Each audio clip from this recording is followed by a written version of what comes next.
सर्वप्रथम सर्वांना टीईटी पात्रता परीक्षाकरिता खूप खूप शुभेच्छा। सदरील व्हिडिओमध्ये मूल्यमापन उद्दिष्टांचे वर्गीकरण या घटकाविषयी वाचन केलं जाणार आहे। या निगडीत पेपर 1 आणि पेपर 2 साठी प्रश्न निश्चितपणे विचारला जातो। त्यामध्ये बोधात्मक क्षेत्र असेल, भावात्मक क्षेत्र असेल किंवा क्रियात्मक क्षेत्र असेल, या क्षेत्रांतर्गत क्रम लावलेला असतो, तो क्रम उलटसुलट दिलेला असतो, त्याविषयी तुम्हाला प्रश्न येतो किंवा सदरील क्रम दिला जातो, त्यातील एक क्रम गाळला जातो, तो क्रम तुम्हाला ओळखावा लागतो। चला तर मग पाहूया बोधात्मक क्षेत्रामध्ये कोणते क्षेत्र येतात। त्यामध्ये आहे मग पहिलं ज्ञान, आकलन, उपयोजन। विश्लेषणला दुसरं नाव आहे पृथक्करण। संश्लेषणला दुसरं नाव आहे संयोजन आणि मूल्यमापन। ज्ञान, आकलन, उपयोजन, विश्लेषण, संश्लेषण, मूल्यमापन। ज्ञान, आकलन, उपयोजन, विश्लेषण, संश्लेषण, मूल्यमापन। भावात्मक क्षेत्रामध्ये अवधान, अभिरुची, मूल्यनिर्णय, मूल्यसंघटन, मूल्यसमूह। अवधानास दुसरे नाव आहे ग्रहण, अभिरुचीस दुसरे नाव आहे प्रतिसाद। भावात्मक क्षेत्रामध्ये अवधान, अभिरुची, मूल्यनिर्णय, मूल्यसंघटन, मूल्यसमूह। क्रियात्मक क्षेत्रामध्ये अनुकरण, क्रियाकौशल्य, अचूकता, संधिकरण, स्वाभाविकरण। क्रियात्मक क्षेत्रामध्ये अनुकरण, क्रियाकौशल्य, अचूकता, संधिकरण, स्वाभाविकरण।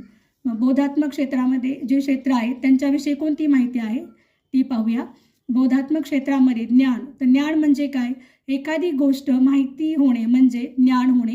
या उद्दिष्टात स्मरणावर अधिक भर असतो। विद्यार्थ्यांना घटना, संकेत, तथ्य यांचे ज्ञान अपेक्षित असते।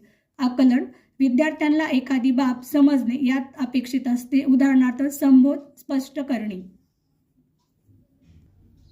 उपयोजन, मिळालेल्या ज्ञानाचा जीवनामध्ये वापर करणे अपेक्षित आहे, सूत्रांचा उपयोग करून गणित सोडविणे। विश्लेषण, एखाद्या घटनेचे कारणे शोधणे, विविध पैलू जाणणे। विद्यार्थी 1857च्या उठावाच्या कारणांचे विश्लेषण करतो। संश्लेषण, संश्लेषणामध्ये विश्लेषण केलेल्या बाबींचे एकत्रीकरण करून निष्कर्ष, तथ्य मांडली जातात, कथेचा सारांश सांगणे।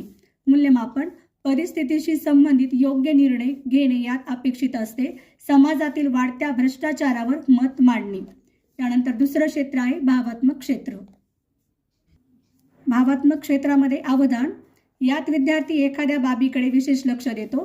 अभिरुची, या उद्दिष्टास प्रतिसाद असेही म्हणतात। अभिरुची या उद्दिष्टास प्रतिसाद असेही म्हणतात। अभिरुचीमध्ये विद्यार्थी घटनांपैकी विशेष बाबींची निवड करून त्याकडे लक्ष देतो, ऐतिहासिक स्थळांना भेटी देतो। मूल्यनिर्णय, अनेकविध बाबीमधील कशाची निवड करावी याचा प्राधान्यक्रम या उद्दिष्टात ठरविला जातो।